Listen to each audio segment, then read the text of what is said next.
advisor Simon Rosenberg. How's that for an introduction, Simon? I got that. Tax me, tax me. You got that? Okay. But look, before we launch into your talking points, and I know you will, I want to mention this. Mr. Jim Sinegal, he's the founder of Costco, as you know. He appeared at the Democrat convention, big supporter of President Obama, loves the tax the rich idea. Well, Mr. Sinegal borrowed for Costco $3.5 billion and then pays it out to shareholders in the form of a special dividend this year. Mr. Sinegal walks with a check for $14 million. He pays tax and he gets $12 million cash. If he'd have made that payment next year, the dividend was next year, he would have walked away with $8 million. So, by cheating Obama's tax the rich philosophy, this Obama supporter got an extra $4 million. I say that's hypocrisy. Will you join me in condemning the hypocrisy of the super rich? Sir, it's good to be here, and I'm going to have to look. I'm going to have to look into that one a little bit more closely, Stuart. There was a lot of.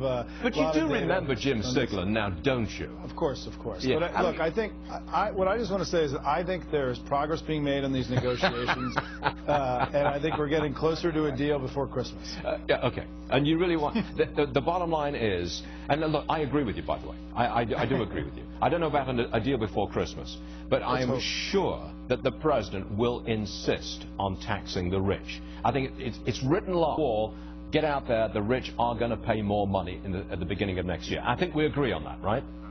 Well, and that's what he campaigned on and won a strong re-election with. Yep. Okay.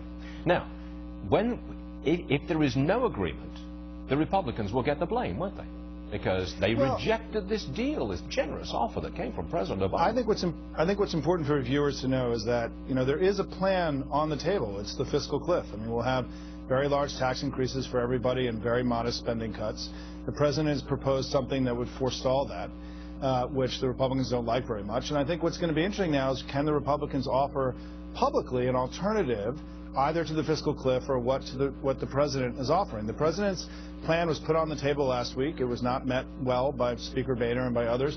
The question then is, what are the Republicans for? How do they want to get there to stop us from going over the cliff? Because I think everyone wants us to get there. I could, we could go off on this tax tangent all day, but I wonder, as an insider among Democrats, and that's what you are, Simon, I want you to tell me, what plan does the president have, or any Democrats, what plan do they have to reform Social Security, to reform entitlements? What's the plan? Sure.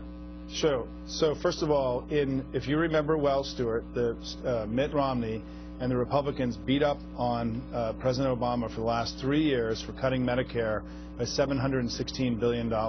So he's already shown that he's willing to take a big bite out of a major entitlement program. But it already happened, right? Okay, hold on a second, Simon. I know. That's a cut. And I do remember it. I know what you're talking about. But that's not reform.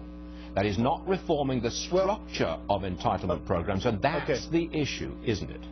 Well, I think the focus has been on Medicare. A lot of people believe Social Security is in much better shape and that the attention now needs to be on Medicare. Inside the ACA, the American Healthcare, the President's health care plan, Obamacare, there were large structures in the way that health care was playing out. You're starting to see them take place. And in fact, last year we had a slower rate of growth in overall health care spending than we'd had in quite some time. So there's some evidence that there's some initial down payment towards getting the health care costs under control, because that's really what we have to do. But no the second thing is what the president has proposed as part of the current negotiations is another $300 billion reduction in Medicare. That's a cut. The Republicans, remember, have been on record for increasing Medicare. The Democrats want to. You do understand that what we really need to talk about is reform, structural reform, and the president has no plan. Paul Ryan But that's did. not true, Stuart. That's just not true. Yes, okay. It is. In Obamacare, there were large structural cost savings that were used to put in place against the entire health care system.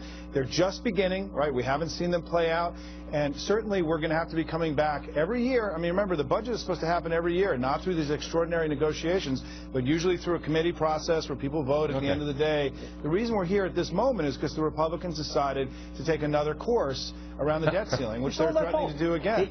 And so all I'll say is that I don't agree with you that there has not been both structural reform and cuts. There have been both, and I think to say otherwise is unfair to the president. Okay, that's a very interesting last note on your part, but I'll have the last word. Jim Stickland, Senegal rather, is a hypocrite.